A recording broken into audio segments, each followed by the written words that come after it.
L'apport essentiel de la réunion que nous ferons les 17-18 août sera, nous l'espérons, de nous permettre de repenser le développement et donc de mettre en évidence les options qui s'offrent aux États, à la communauté internationale, aux sociétés civiles, pour prendre en compte différemment et agir différemment sur les grands choix qui se posent en matière d'environnement, en matière d'inclusion sociale, en matière d'équité et de justice internationale. Alors, le développement est un terme ambigu parce qu'il a en fait deux histoires. Il y a une histoire dont nous sommes encore très directement partie prenante, qui définit le développement d'une manière avant tout quantitative. Le développement, c'est avant tout l'élaboration, la construction, le renforcement des infrastructures d'une société. Le développement, c'est l'électrification, c'est la construction d'autoroutes, c'est le remplacement des combustibles non commerciaux par des combustibles commerciaux et ainsi de suite.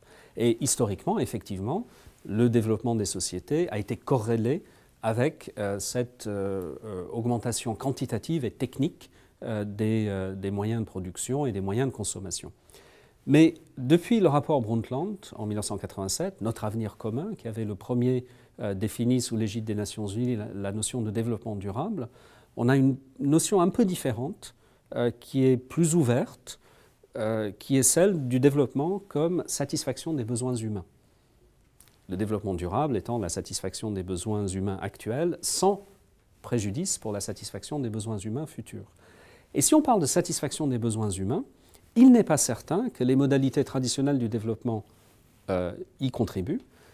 Et puis, nous avons une incertitude sur ce qui constitue des besoins, et cette incertitude est de nature éthique. Il s'agit de penser pour chacun et pour tous collectivement la question à quoi pouvons-nous légitimement prétendre, compte tenu des exigences de la solidarité entre nous et de l'interaction avec la planète, l'écosystème, l'ensemble des entités non humaines qui nous entourent. Nous allons parler des villes, nous allons parler de la question du développement rural, nous allons parler d'économie et nous allons parler également bien sûr de concepts fondamentaux, puisque les questions qui se posent en termes de développement sont des questions qui portent sur les questions les plus pratiques, à savoir de quoi avons-nous besoin et dans quelle mesure pouvons-nous satisfaire nos besoins.